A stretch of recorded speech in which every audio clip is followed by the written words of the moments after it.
Thank you, Kariuki, for that report. Now, you may have wondered why President William Ruto has been operating outside Nairobi for a while now. Well, it has now been established that State House Nairobi is under construction and will be out of bounds for at least 2 months from now.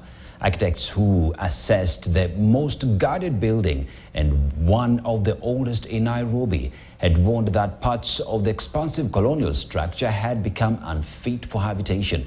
And as KTN's political affairs reporter now reports, the renovation works will cost the taxpayer millions of shillings. State House Nairobi, one of the oldest buildings sitting on an expansive 700-acre piece of land constructed by colonialists as the seat of power for governor. For more than a century, the house on the hill has not undergone a major facelift. Reports, however, indicate that the building has been undergoing renovation for the last 2 weeks after architects and engineers moved in. According to sources KTN News spoke to, architects who assessed the building recommended the construction of a new facility that will have forced the taxpayer to fork out in excess of 4 billion shillings, but the president is said to have vetoed it, recommending a makeover instead. Although our sources did not disclose the amount of money that will be spent on the project, opposition MPs had criticized the hike in State House budgetary allocations that rose from 6.4 billion shillings to 9.9 billion shillings. Part of the current renovations include firming up of walls and pillars and sections of the roofs that the contractors had recommended but will not affect the structural form of the building.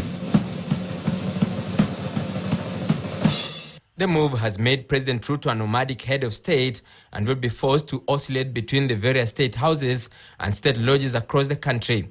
In the last 10 days, President Ruto has spent his time at the Eldoret State Lodge and Nakuru State House, and at times he has operated from his Sugoi home. After 2 days in Nakuru, where he had events in Laikipia and Nyandarua, the president heads back to Eldoret State Lodge for events in Elgeyo Marakwet, Uasin Gishu and Nandi, before relocating to Kakamega, Kisumu, Sagana State Lodges, and later in Mombasa State House.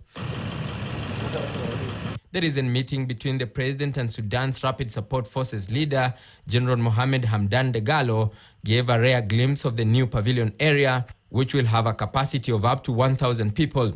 State House says the move was meant to cut down spending on hiring of tents during meetings. This State House was first the official residence of the governor of British East Africa when Kenya was a colony within the British Empire as the government house. After State House Nairobi, the contractors are expected to camp at State House Mombasa 2 months after the Parliamentary Committee on the National Security Administration Committee, chaired by Narok West MP Gabriel Tongoyo, recommended renovations on the 126-year-old building. Emmanuel Toh, KTN News, Nairobi. Now, the driver of the ill-fated bus that was involved in an accident at Twin Bridge